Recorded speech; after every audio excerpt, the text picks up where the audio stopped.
Good afternoon, everyone. This is Sadia Zafar from HRAI. I would like to welcome you to today's session. We are fortunate to have our guest speaker, Jason Wolf, Director of Energy Solutions with FortisBC, to discuss pathways for British Columbia to achieve its carbon reduction goals for 2050. A little bit of housekeeping. You will notice on the control panel of your screen the Q&A feature. Please use the Q&A feature to ask your questions at any time during the webinar. They will be addressed at the end of the session. Also note, this webinar is being recorded and the recording will be sent to you following the session. Now we welcome Jason. Thanks very much, Sadia, and thanks very much to everyone for attending today. I notice as I look out my window, it's very sunny and warm, and you're in here listening to me, so I thank you for taking the time to do so.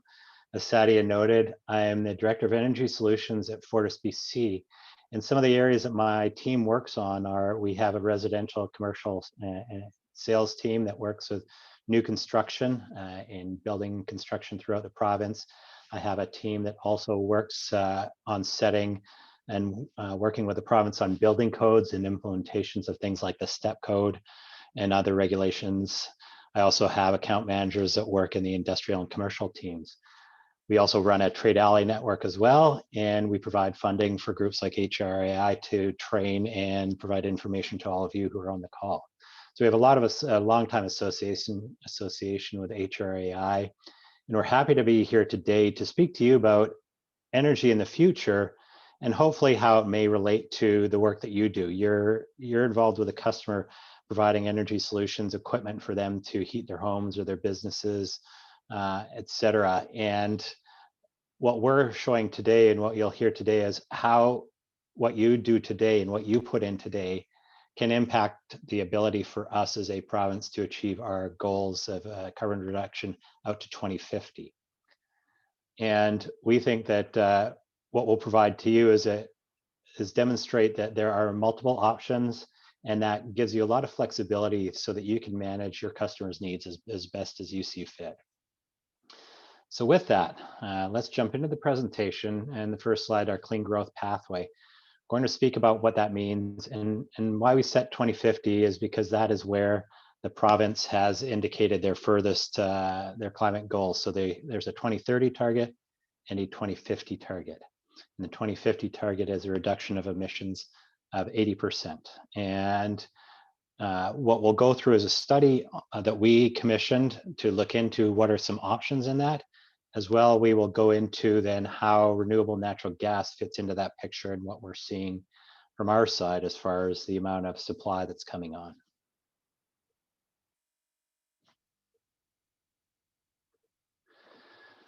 All right, so who are we? Well, first of all, we are FortisBC. We're the largest energy provider in the province. But more importantly, we share the values of all the residents in the province, especially when it comes to climate action. We see ourselves as part of the solution. We see how this can, the actions we take and how we work within communities benefits local and Indigenous communities. We're very focused on safety. Of course, as a utility, we have to be reliable and have resilient energy infrastructure in the province so that we don't end up in situations where we run into shortages of energy or outages of any great length. And of course, we want to ensure that the province remains economically viable and there's lots of opportunity for all. So we share all your values, we share the province's values as we embark on a look to 2050. For those who may not know, who are we as FortisBC? We are primarily known as the local natural gas distribution utility, and we have a little over 1 million customers that take natural gas service. We've been around for over 100 years doing that. We also serve the lower part, central part of the province electricity, and we have about 150,000 customers that we serve electricity to. We also have alternative energy solutions, thermal energy, district energy systems. We serve propane to Revelstoke, and we will have renewable gas, which we'll talk about. We employ 2,400 British Columbians, but we also invest in the next 5 years, we're planning to invest nearly $4.5 billion into the economy. with a lot of infrastructure projects we have on the go. But what people may not also know is that FortisBC is owned by Fortis Inc. And Fortis Inc., we fit into that, is out of Newfoundland. It's a $50 billion company traded on the Toronto and New York exchanges. And the majority of the Fortis Inc. company is as an electric distribution and transmission utility. So the natural gas portion, which is primarily Fortis, is about 10% of that entity, and the rest is primarily electricity.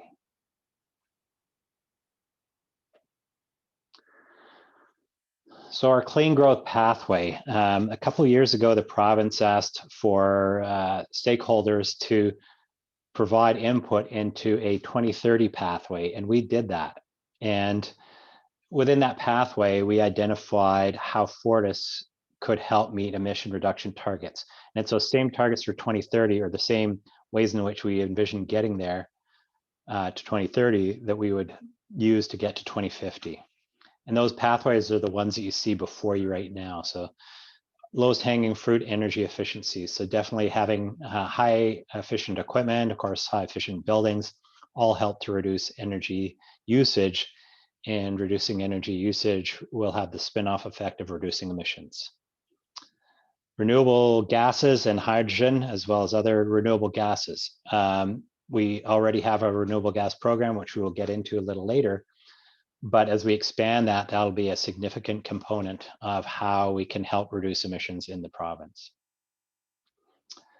Zero and low carbon transportation. So on our electric side of the business, certainly electric vehicles will play a large role in reducing emissions in that area of the province that we serve from electricity, but also in the natural gas territory that we serve, using natural gas for light or medium duty and heavy duty vehicles will also help to reduce emissions.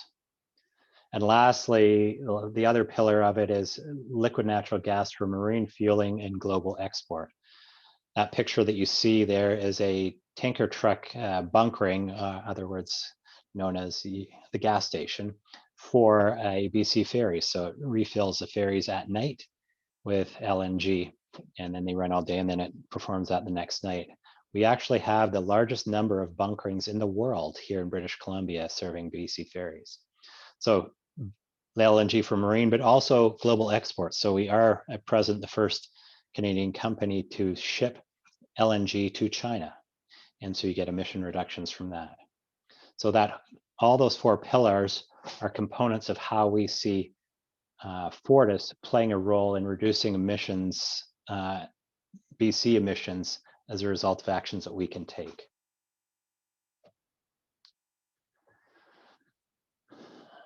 As a result of those inputs that the province received, they put out a document called the Clean BC Plan. And that's where we start to drill down into the various industries and sectors of the economy and what that looks like. And in that plan, you see here, it's broken up into buildings and communities, industry and transportation. And some of the language from that plan is below. So on the building side, making buildings more energy efficient and using renewable natural gas. Those are the two components in Clean BC that would enable the province to reduce emissions and make that alone, the energy efficiency and renewable gases, make up 75% of the emission reductions in buildings. Industry, so a little more straightforward, but some other components in there: cleaner fuels, so air quality clean, and then also having renewable fuel supply a large proportion of some of the new load coming on. And in transportation, as we talked about, switching from other fuels to cleaner fuels. So moving from, in the case of, say, trucking, you're moving from diesel. Ferries, you're moving from diesel to LNG. That will reduce emissions. So our pathway then lined up well with what was in Clean BC and what is currently in Clean BC as a mechanism for meeting the targets in 2030 and then 2050. As we were going through that process, we noted that there really had not been a lot of work or any work that we could find at that point on what the changes to the energy portfolio would look like for 2050. So in other words, to meet these 2050 targets, what does the energy portfolio look like? And by this, I mean, how does the customer at the end get their energy and from whom? What type of energy sources are used? Obviously, electricity is spoken about a lot, but what are the other options? And what are the costs and implications of those choices?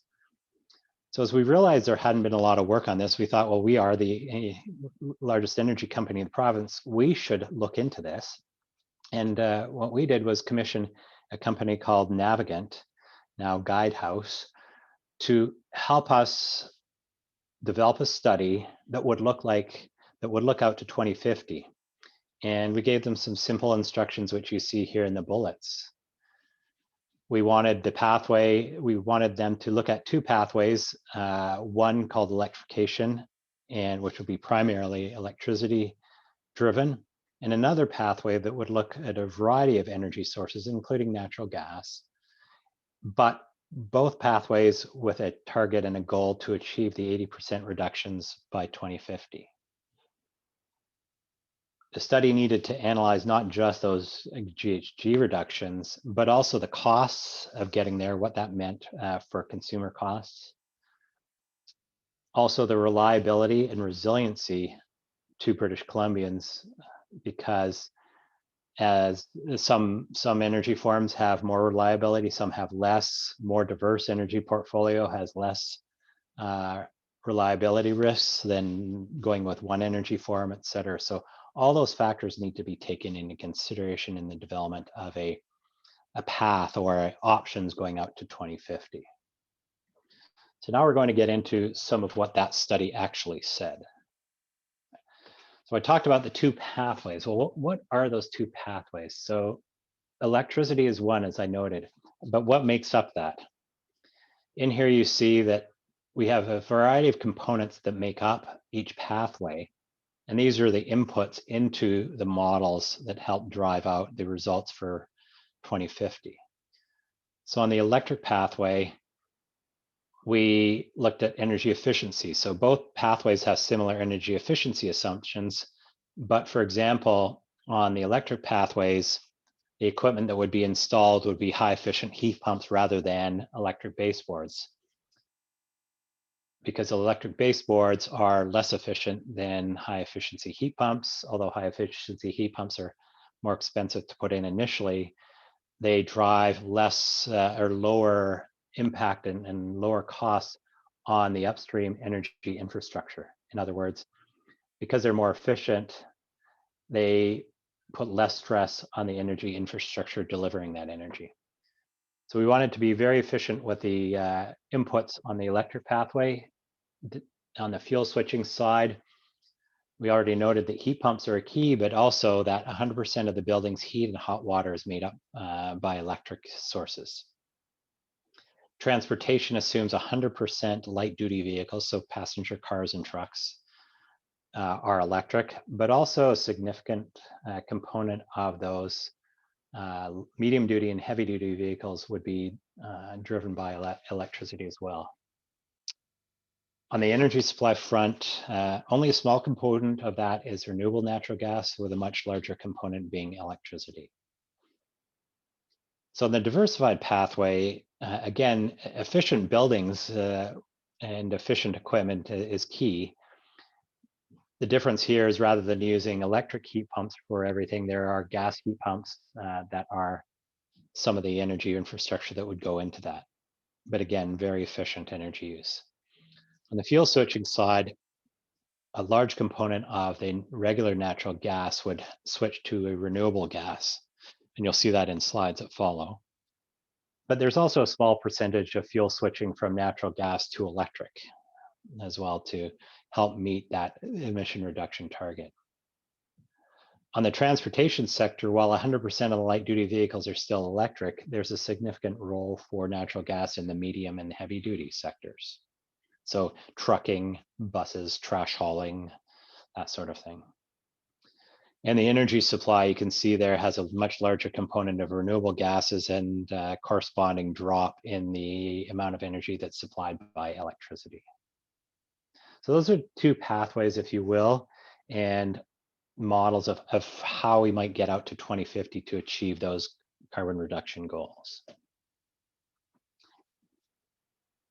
One of the factors you have to consider when modeling out energy needs across a whole province is how you can deliver energy at its peak. And this is something that utilities have to construct their infrastructure for. They need to be able to deliver the energy not just when there's low energy demands, but when it is the highest demand. And in British Columbia, that peak occurs in the middle of winter generally. It's very different than a peak in Arizona, where the peak occurs in the middle of the summer because of cooling load. For all of Canada, and British Columbia is no different. That peak occurs in the winter. So we're going to look at what that looks like on the gas and the electric systems. So this is the line looking at a 24-hour period of gas usage in the middle of the summer. And on the left, we've got the units in terajoules or 1,000 gigajoules of gas. And in the right, we have it in gigawatts of electricity. So on a summer day, about 10 terajoules of gas go through the system on an hourly basis. That would represent primarily your hot water heating load and some cooking or other appliances like that for the gas side. In the winter, that load increases. And you'll see that it's also higher at 8 o'clock in the morning when more heating occurs, but obviously it increases because of the building heat load. So rather than being approximately 10 terajoules an hour, it goes up to about 35 in the morning, tapering off throughout the day a little bit down to about 30. But effectively, the amount of energy that has to go through the system in an average winter day compared to an average summer day is 3 times. So the system has to be sized to be able to handle swings in load at least of 3 times to meet the average winter day. But what happens when it's colder? So here's a 2019 day. It was a January a couple of years ago. And you can see in the morning, the time when furnaces kick on, it moves up from 35 terajoules an hour to 50 terajoules an hour, tapering off throughout the day as the temperatures fluctuate, et cetera. But that beginning point, the capacity of the system there is 50, which is approximately 4.5, 5 times what is delivered in the summer. So again, the energy infrastructure has to be able to handle that.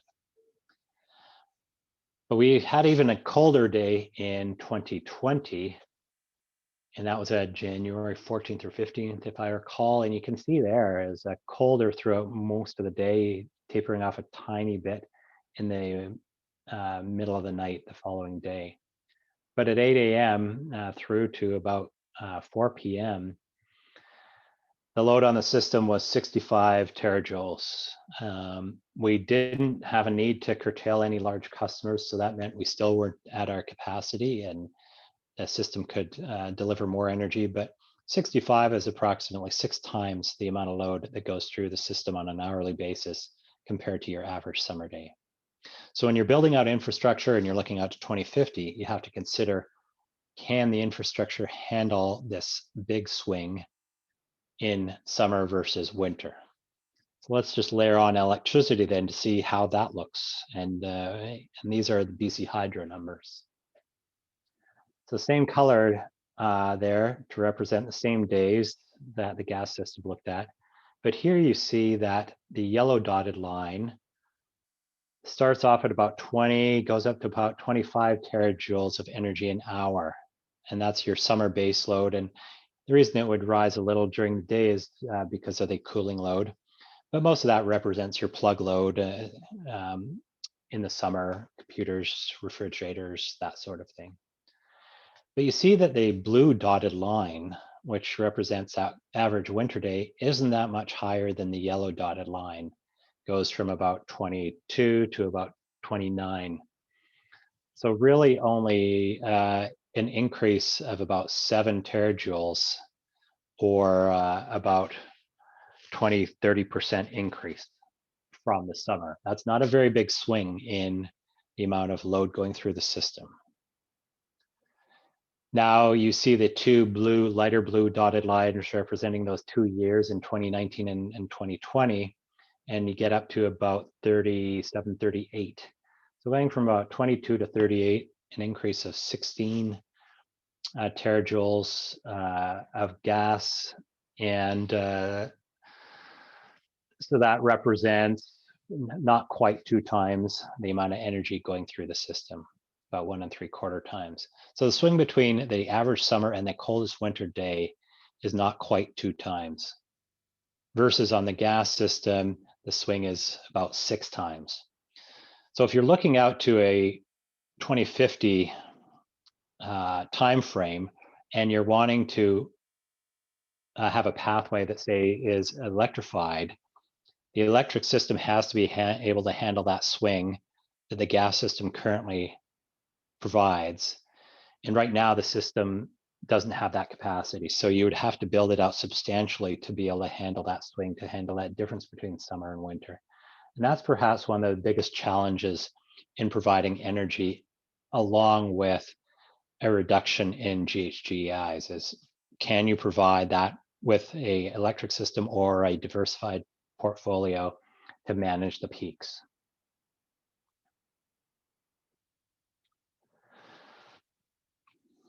There are challenges in getting to 2050, and it's storing energy and having energy for the peak, as we talked about. On the electrification side of things, the challenge there is to meet that peak load requirement. And you can see 2 paths there, the electric and the diversified, and 2030 and 2050 on the bottom of the graph for the electrification challenge. So in 2050, the electrification component demand isn't that great, and it is mostly met by the current expansion of Site C. There's very little additional electricity or needed in the diversified path. But if you go out to 2050, you can see both paths do result in a significant increase in electricity peak demand that would need to be met. And on the electrification pathway, that is about or just shy of 9,000 megawatts. And that's a significant amount of generation. It's not quite double the generation that's out currently there, but it's a significant amount of generation that would be needed. But even in the diversified pathway, you're still requiring about 4,000 megawatts of new electricity demand or supply. So that's a challenge on the electricity front. However, on the diversified pathway, the solution for a lot of those emission reductions beyond energy efficiency is renewable natural gas. And the big challenge there is to bring on enough renewable natural gas supply. And you can see again, by 2030, the challenge is to bring on about 20 PJs, which is 20 million gigajoules. But that does go up to 140 million gigajoules of gas to make it out to 2050. And you'll see in some slides further that we don't think there's an issue hitting the 2030 targets, as we're well on our way to doing that. But 140 petajoules represents about 70% of our current gas load. So that is a significant component of the energy that would be needed from renewable gases versus traditional natural gas. So similar in a sense to the challenge on the electric side, increasing that electricity load will be a challenge. Increasing the renewable gas supply will be a challenge.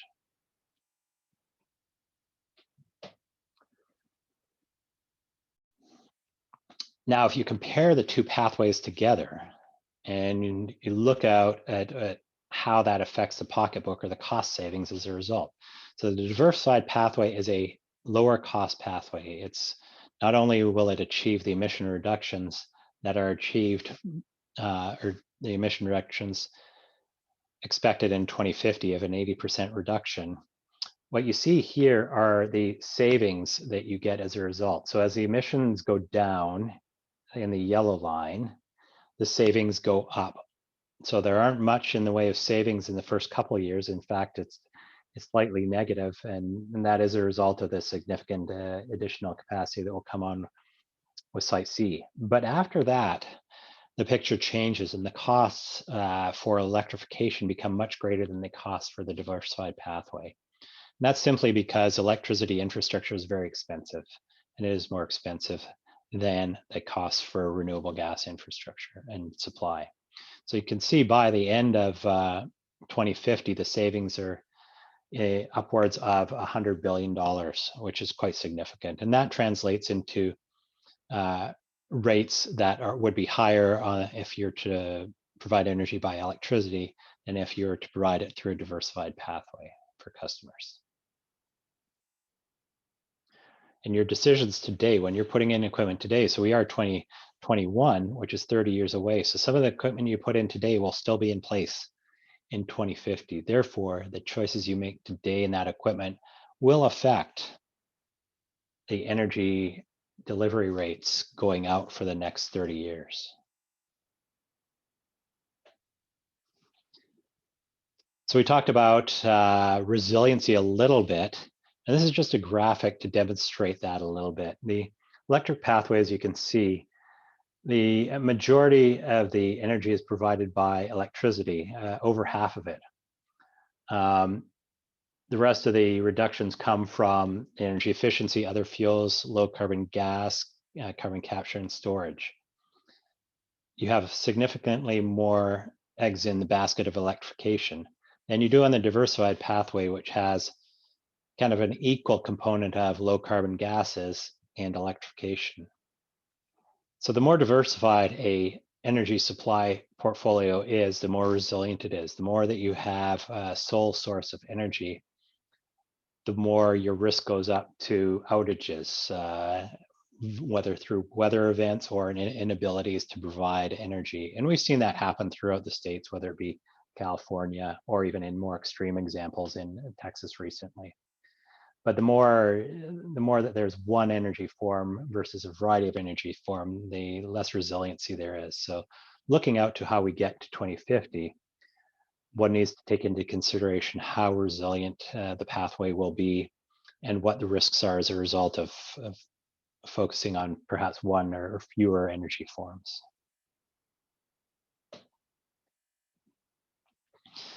So that's a very quick snapshot on that part. We're going to transition over to RNG in a moment, renewable gases. But as a wrap up of this study, key for us is it's not an either or. It's not a electricity or it's not a natural gas. It's both. And really, we will need both, and we will need a variety of different tactics to get to the emissions reductions that we want to achieve by 2050. Be that electricity, renewable gases, using energy, as you can see in this graphic, in different ways and different forms than you had perhaps in 20 years ago.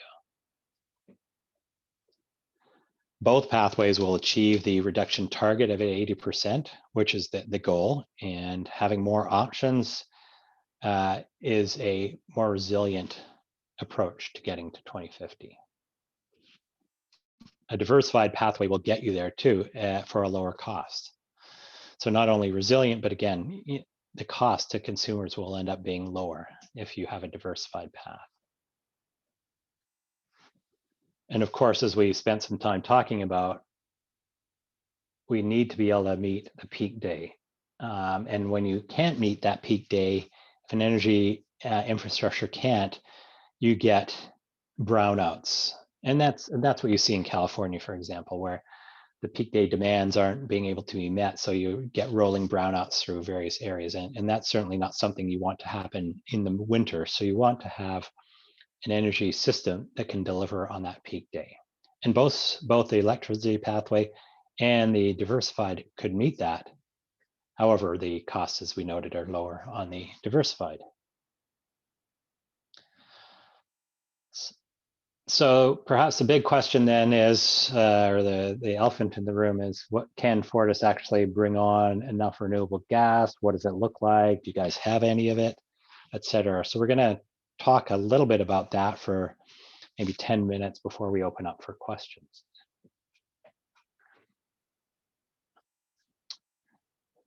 So how are we making greenhouse gas reductions easier for you and your customers? Well, in that diversified portfolio, we spoke about renewable gases. And right now we have a renewable gas program that many of you know. We go out and we procure it and we bring it onto the system. And the beauty of that is that from a end use, there doesn't have to be a change in what you're doing right now. If you're putting in a 95% efficient furnace, for example, now, and it's using natural gas, you can put in that same furnace and use renewable gases, be they RNG or perhaps a blend of hydrogen, which we'll talk about. So that's how it's easy for you. You don't have to change what you're doing with the customers on your end. You just get to benefit from the fact that we as a utility provider have already taken the steps to reduce emissions by bringing on renewable gases. The other thing is that we've had a program actually for nearly 10 years. 2012 was when we first opened up a renewable gas program. And in fact, we are the first utility in North America to provide a renewable natural gas program for customers. So, and until that time in 2012, nobody was providing that. Some industrial customers had purchased their own renewable gases, but there's no program available for consumers until we brought one forward. So we've been in market for quite some time when you consider what's happening around North America anyways. So a little discussion on what some of these sources of renewable gases are. Yeah, the most traditional one, or the one you may have seen, and this is a local a photograph from Fraser Valley, one of our first renewable natural gas producers. This is biogas that's made from the decomposition of organic matter. So food waste, green trash, etc. Or anything organic, animal manure is great. And what it does is, in this case, you've got anaerobic digestion that speeds up the process of digestion. It produces methane and also some water, moisture. And that would occur naturally anyways. And what these sources, or what these RNG facilities do is they speed that up, as I said, but then you capture it, strip out the water, and that gets put into the natural gas system, and it functions the exact same as the existing natural gas.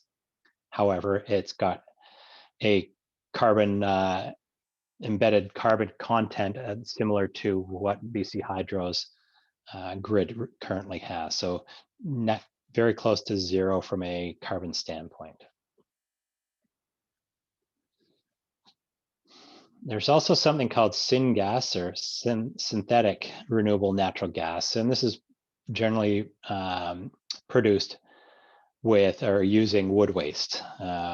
So in forestry, wood that's not available to be used for other purposes, the waste is that it can then be made into syngas. And this is generally done for more industrial applications, but essentially gasify it, you clean it, and then you methanize it, make it into a molecule that could then be used by regular equipment. And in BC, there's huge potential for wood waste, syngas, and it's a technology that's in its early stages, but it is an opportunity for the province to be able to produce a significant amount of what ends up being natural gas, but renewable in the form of syngas. And lastly, the area that probably gets the most attention right now, which is hydrogen.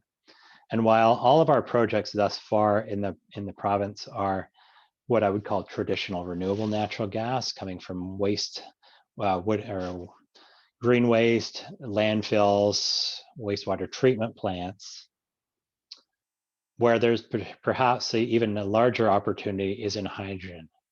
And there's a variety of ways into which we can bring hydrogen either into the system or have customers use it directly. And you can see the common names that you might have heard out there: gray hydrogen, which is hydrogen made from steam reforming of methane or natural gas. You have blue hydrogen, which is similar, but then you would sequester the carbon. And then you have green hydrogen, which is made from renewable net electricity using electrolysis. All different ways of manufacturing hydrogen. There's opportunities in BC for that, certainly with a lot of the renewable power that we have. You can use that to create hydrogen. If you look a little further afield into Alberta, because of the large oil and gas sector, there's a significant opportunity for either gray or blue hydrogen.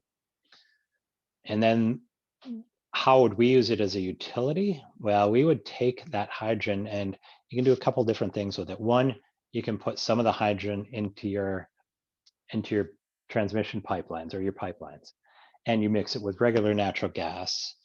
And you do it at a quantity and a level that still allows for the same safety levels of our pipeline infrastructure and allow equipment to still work, but then a certain percentage of the existing natural gas stream becomes hydrogen.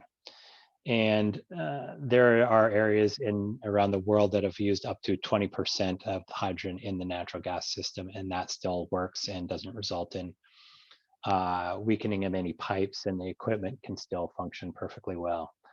We are undertaking studies right now with ATCO Gas and Enbridge utilities in Ontario, looking at different levels of hydrogen going into the pipe. The other way that hydrogen can be used is as a displacement model. And by that, I mean for large industrials, rather than piping the hydrogen right into the pipeline, and for all customers, what you do is you use the hydrogen at the source at an industrial site. And as a result, that industrial customer no longer has the need to take natural gas off the system. So if they were using before 1 million gigajoules of natural gas, they stop taking that off the system. They use hydrogen in place, so the same energy content of hydrogen in its place. And by using that displacement model, what that effectively does is that the 1 million gigajoules that they would have otherwise used become clean energy or clean gigajoules. And this is a way to be more cost effective than to simply put the hydrogen in the system. Or if the levels in the system get too high, you can still increase the hydrogen usage by doing it directly. I spoke about our short-term outlook to 2030 and how we felt confident we would hit that level that we needed to for 2030. This is a little look at 2025 and how much renewable natural gas we will have coming on. Our current supply is 0.4 petajoules, or said another way is 400,000 gigajoules. However, we have approved from the Utilities Commission 5.7 million, or 5,700,000 gigajoules of renewable gases coming on between now and 2023. So these are approved projects. They are in construction right now. Some are coming on this year. Some have already come on. But by 2023, we will have nearly 6 million gigajoules. Got another 1.2 in for approval in that same time frame, and we would expect those to be approved. And then we have another 4 million in negotiation, currently in negotiation right now, and another 13 million that we've identified and started having discussions with potential suppliers, but not yet in a true negotiation. Totaling that by 2025, we expect to have 24 million gigajoules coming on. And for context, that would supply or could supply nearly 500,000 houses with a clean, zero carbon renewable gas. And these are all mostly in the traditional areas, although hydrogen could start coming in by that time frame. But that's significant because we have, I believe, somewhere around 1.6 million housing units in the province. And so by 2025, the amount of gas that we bring on from renewable sources could meet, if we chose to stream it all that way, 500,000 houses, or 1/3 of the homes in the province. So significant opportunities with producers or suppliers that we know, and we feel quite confident that we will be hitting those targets within the 5-year period. So lastly, wrapping it all up then, we've talked about the diversified approach. We certainly see that renewable natural gas will play a big component in that. And from the standpoint of you on the call today, as providers of equipment and installers and energy solution providers to your customers, renewable natural gas is a seamless way in which we can help reduce emissions, but still use the equipment that customers are used to and wanting. It's affordable. We showed looking out to 2050, but right now, if you look at the pricing of renewable natural gas, it runs, if you were to do 100% renewable natural gas, it's approximately 6 cents a kilowatt hour, which compares favorably to the BC hydro rates, which are between 9 and 14 cents per kilowatt hour. And lastly, of course, the renewable natural gas, along with the more efficient equipment, along with vehicles and export LNG, will contribute to a low carbon economy and help us meet our 2030 and 2050 targets. So with that was a pretty fast run through of some of the work that we're doing. I know it's mostly focused on higher level policy stuff and some of the things that the utilities need to be prepared for and doing to meet these changes in the energy infrastructure going out to 2050. But I hope it gives you some sense of that there are ways in which you can achieve that. There are multiple ways. One is electrification, but a diversified approach will get you there. And it perhaps has some benefits in that it is more resilient. It also enables you to continue to serve your customers and put in gas equipment, knowing that you can also reduce emissions by doing so. So with that, I'd like to thank you very much for your time and happy to take any questions you might have. Yeah. Hi, Jason. It's Loretta. And we do have some questions here. And just for everybody, please feel free to go to your Q&A section, which is located at the bottom of your screen, and you can type in your question. I'll try to have you verbalize it if I can. If I can't, I'll just read it out. And there's also the information on the screen that you could take down to contact Jason afterwards if you'd like to. So with that said, I have something from Christian Romerol.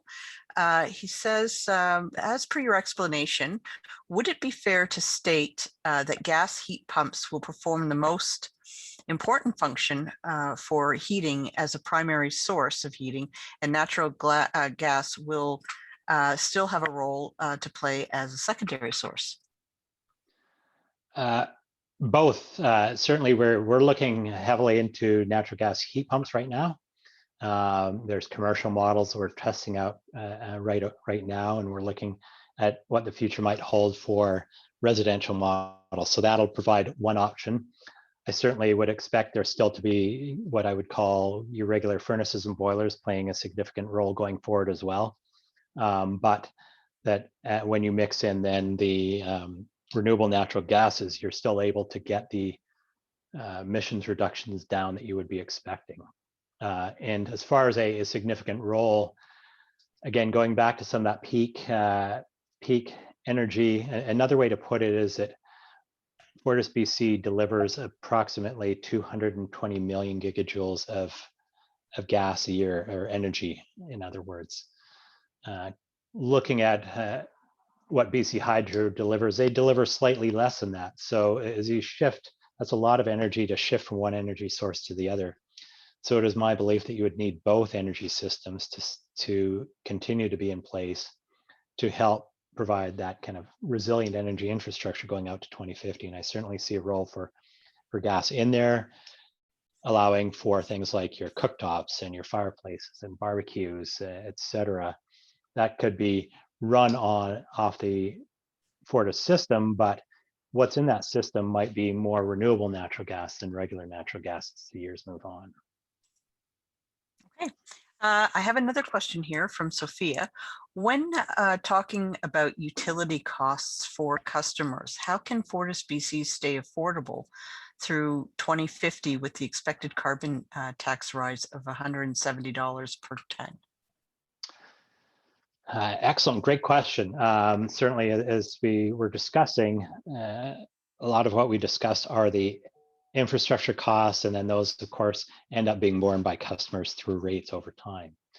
However, as we bring on more renewable natural gases, those renewable gases don't attract carbon tax.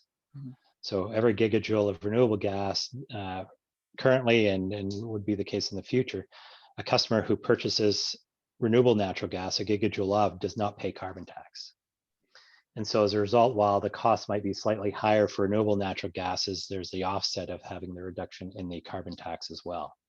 And so that is factored into the overall rates that customers pay, and certainly is a key point. But as the carbon tax actually rises, it makes it more economical for us to bring on renewable natural gas, because that becomes much more viable at that point, because you have to add the regular cost of gas, add the carbon tax on it. And as it moves up to $170, it starts to get in the realm of actually what renewable gas is costing, just on a energy equivalent basis. Okay. I have another question here from David White. What role do hybrid heat pumps with smart energy switching capabilities play in the roadmap? I might need a bit of clarification on your Okay. definition of hybrid heat pump.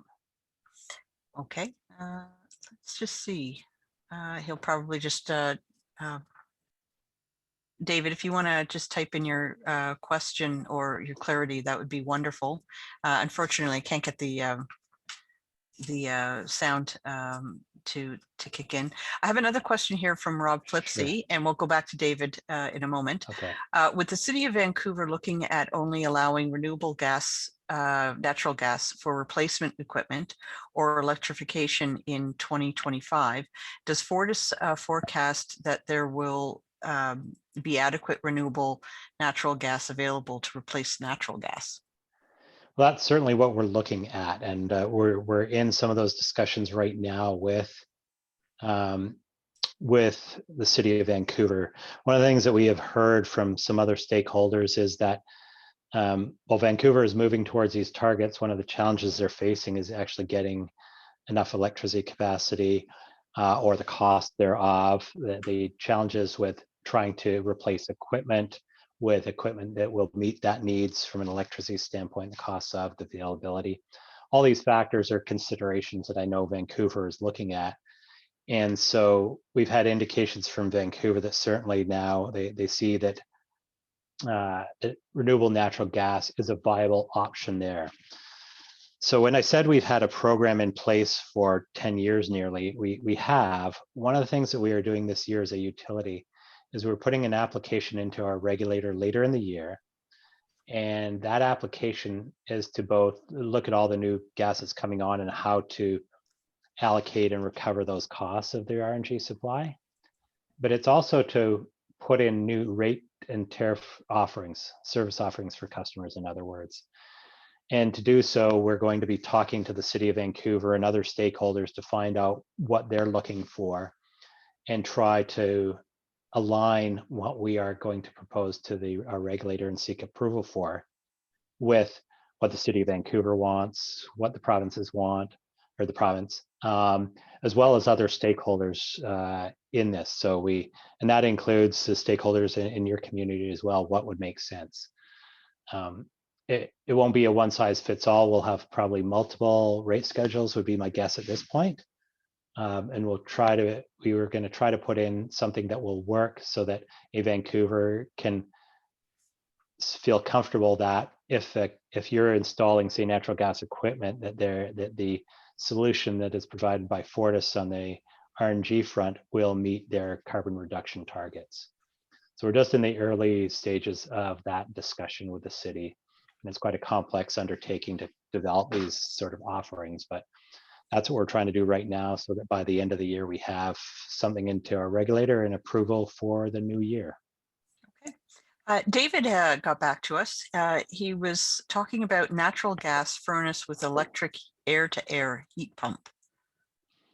Yeah, so that's another solution. And in some of the modeling that was done behind the guidehouse, that was an option as well. And some of the data was customers using exactly that, natural gas, or sorry, a electric heat pump, but then a natural gas backup. And certainly one of the challenges right now, again, in that peak, is that depending on your heat pump, it may be either more economical, or the efficiency drops on the heat pump when it gets really cold, and maybe more viable to use a natural gas backup. And so those are options that are out there as well. Okay. And I do have just a comment from Brian. He really appreciates the informative presentation and the understanding of renewable gas. And I think with that, because we don't have any more questions, Jason, do you want to add any final words, or? No, again, a thank you. Thank you for taking the time to listen to me today. You see my contact information up there, and happy to answer more of your questions if you have them after the fact.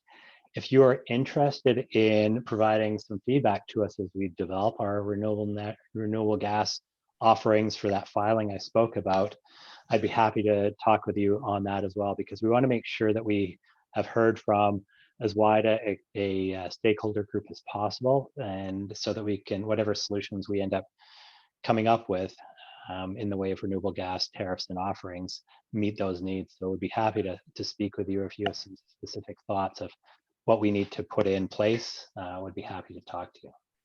Okay, that's wonderful. Well, thank you so much, Jason, and thank everybody for attending. And this presentation is recorded and will be sent out to everyone as well. There will be a survey at the end, and if you could please give us your feedback, and have a great rest of the day.